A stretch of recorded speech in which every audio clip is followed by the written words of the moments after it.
শুরু করছি সম্মিলিত জাতিপুঞ্জের সনদের 2 নম্বর ধারার 7টা মৌলিক নীতি।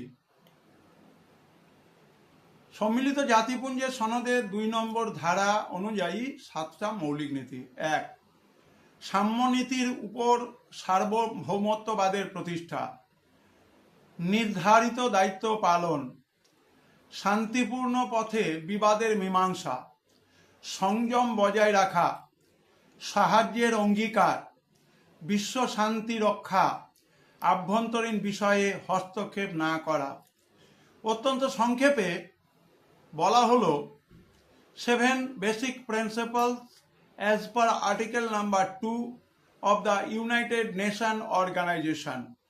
অন্যান্য গুরুত্বপূর্ণ ভিডিওর আপডেট পেতে in the light of history ইতিহাসের আলো ইউটিউব চ্যানেলকে সাবস্ক্রাইব করবে, যাতে করে সহজেই এই বিভিন্ন গুরুত্বপূর্ণ ভিডিও, সরকারি নির্দেশনামা এবং তার ব্যাখ্যা তোমরা পেতে পারো। সবাই ভালো থাকবে।